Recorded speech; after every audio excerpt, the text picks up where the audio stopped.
At the dinner table, with everyone seated and candles flickering, between half smiles and forced conversations, my daughter-in-law looked me dead in the eyes and said, "I've been disgusted with you since day one." No warning, no hesitation, just the raw truth cut sharp and loud. And in that moment, while my son looked down, my grandson froze with a spoon mid-air, and silence choked the room. I smiled, not because I wasn't hurt, but because I'd been waiting for this day, for years. The day someone finally said out loud what had been dancing, behind cold glances and closed doors. My name is Edward Mitchell. I'm 72, a retired postman, a widower, and until a few months ago, a full-time babysitter, cook, gardener, and housekeeper, all in the name of family. When my wife Martha passed away 5 years ago, I was devastated. She was my anchor. We raised our only son, David, with love, laughter, and honesty. He was my pride. He still is. Or maybe he was. After Martha's death, David insisted I move in with him, his wife, Vanessa, and their then 2-year-old son, Noah. I hesitated. I could take care of myself. But David said, "Dad, this is your home too." It felt like a new chapter. Family under one roof. What could go wrong? But the warmth of their welcome cooled quickly. Vanessa smiled, but it never reached her eyes. She kept the guest room ready, but her heart never opened. I told myself, maybe she's stressed. I helped where I could. Washed dishes, mowed the lawn, even picked up Noah from daycare when she forgot. Still, her sighs got louder. Her thank yous faded. The house never truly felt like mine. I remember once folding laundry and Vanessa walked in, paused, and said, "You don't have to act like you belong here."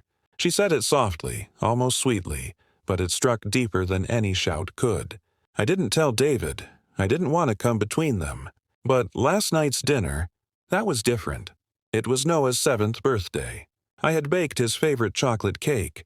He hugged me twice, called me the best grandpa ever. And as I sat down, heart full, Vanessa stared at me coldly and said those words. "I've been disgusted with you since day one." David didn't defend me. He didn't even look up. I smiled, because her words didn't break me. They confirmed something I had known for a long time. Its presence had become an inconvenience. But they didn't know.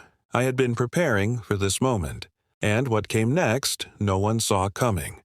I sat quietly while the steam from my untouched soup faded into nothing. Much like my place in this house, every bite they took echoed louder than their silence. Even my own son, who once begged me to stay awake to tell him bedtime stories, now looked down at his phone as if I didn't exist. Later that evening, I heard them whispering in the kitchen. "Why is he still here, Aaron? We've done enough. This isn't a care home." "I know, but he's my dad." "Exactly. Your dad, not mine. He's always sitting there just watching us like a ghost. It gives me chills. It hit me like a slap. They didn't know I was standing just around the corner, hidden by the half-lit hallway, listening. I felt like a stray dog tolerated only because of pity. But this wasn't pity anymore. It was resentment. When I walked back to my small room, room that used to be the nursery for my grandson, I noticed something missing. The photo of my late wife. I always kept it by my bed. I searched the drawers. Nothing. Then I spotted it. In the trash can. Crumpled, thrown out. It was like she was erased, along with the version of me they no longer had time for. That night, as I lay on the creaky guest bed, I stared at the ceiling and wondered what went wrong. I raised Aaron alone after cancer took Martha. I worked double shifts. I sold my car to pay for his college tuition. I even skipped my own checkups just to make sure he never had to skip his dreams. And now, this? The next morning, I tried helping. I offered to fold the laundry. Madison snatched the clothes from my hand and said, "We don't need help. Just rest or something." "Rest? I've rested enough to last a lifetime." I tried making tea. She poured it out. I sat with my grandson to tell him a story. She interrupted. "He needs to do homework." "Don't distract him." Every attempt at love, shut down. Every memory I wanted to share, dismissed. I began writing letters to Martha in a notebook. Not real ones, of course, just little messages. She was always my anchor. I wrote, Martha, our son is a good man, but his eyes are tired. And the woman he loves, she doesn't know love like you did. I don't blame her, but I wish she saw me the way you did. Even once. By the end of the week, I'd stopped talking altogether. They didn't notice. Or maybe they did, and preferred it. But one evening, something happened. My grandson, Liam, came into my room with his small hands behind his back. He said, "Grandpa, Mom says you're sad." "Is that true?" I couldn't answer. I just nodded. Then he pulled out something from behind his back, a crumpled photo. Martha's photo. I saved it. You looked at it every night. I saw you. I held it like treasure. And in that moment I realized, this house may not have a place for me, but Liam still had room for my love.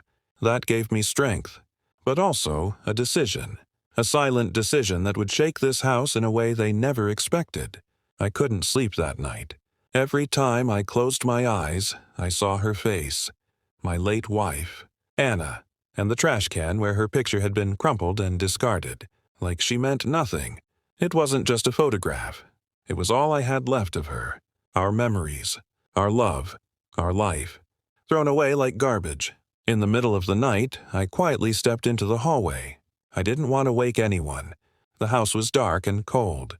I could hear the soft ticking of the wall clock. I passed by the kitchen and noticed a light was on in the living room.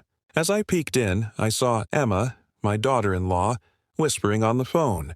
"He doesn't need to know. He'll be gone soon anyway," she said.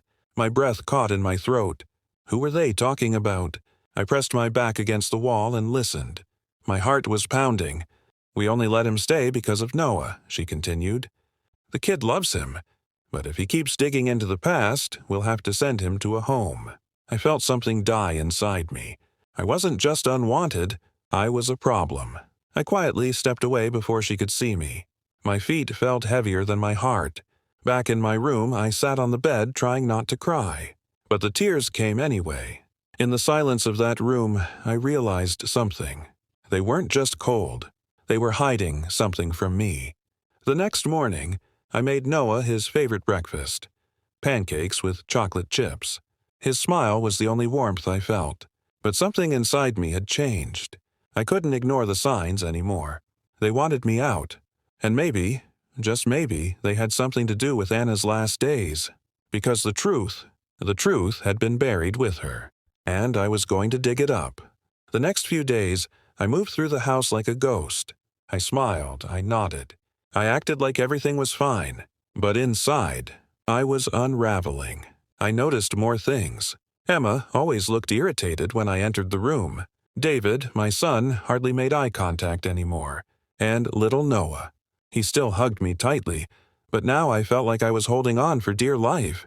Then, one morning, while everyone was out, I found something I was never meant to see. A sealed brown envelope, carelessly left on David's desk. It had my name on it. Hands trembling, I opened it. Inside, legal papers. Documents for admission to a senior care facility. Already signed by David and Emma. Just waiting for a date. I stood there frozen. So it was true. They had been planning to send me away all along. And worse, they didn't even have the decency to talk to me about it. I sat down, envelope still in my hands, when I heard the door open. David had come home early. He saw the papers in my hands. His face fell. "Dad, I can explain," he started, stepping toward me. I raised my hand. "Don't," I said. "Don't lie to me." He sat down across from me. "We thought it'd be easier for you. You're old, you need care. I needed a family," I said, my voice breaking. "Not a facility." He looked away. "I gave everything to raise you, David," I whispered. "Your mother died thinking we did a good job. But now, I wonder."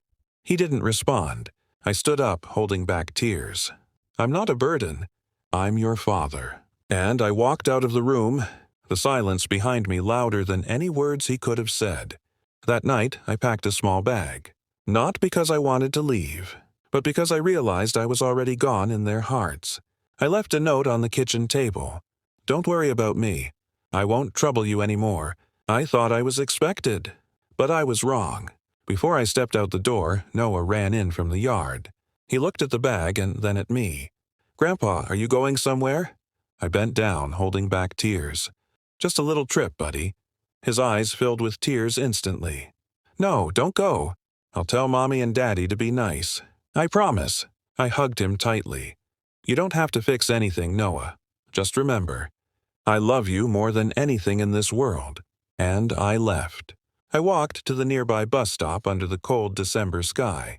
Snowflakes began falling like quiet reminders of time lost. I sat there alone. But I wasn't lonely. I thought of my late wife. Her voice, her warmth. Maybe I'd go visit her resting place. Maybe I'd find peace there. Just as the bus approached, headlights growing closer, I heard a voice behind me. Dad! It was Jake, out of breath, panic in his eyes.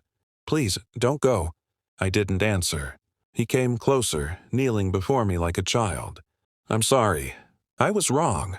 I let convenience win over love. I looked at him. For the first time in years, really looked. Tears in his eyes. Regret in his voice. Emma stood behind him holding Noah. I was never disgusted by you, she said, voice trembling. I was afraid of responsibility. But I was wrong too. I stood up, looked at them all, and asked just one question. Do you expect me now? Jake nodded. Yes, we expect you. We need you. I need you. I stepped forward and hugged them all, right there, in the falling snow. No grand speech, no dramatic music, just a broken family finding a piece of love again.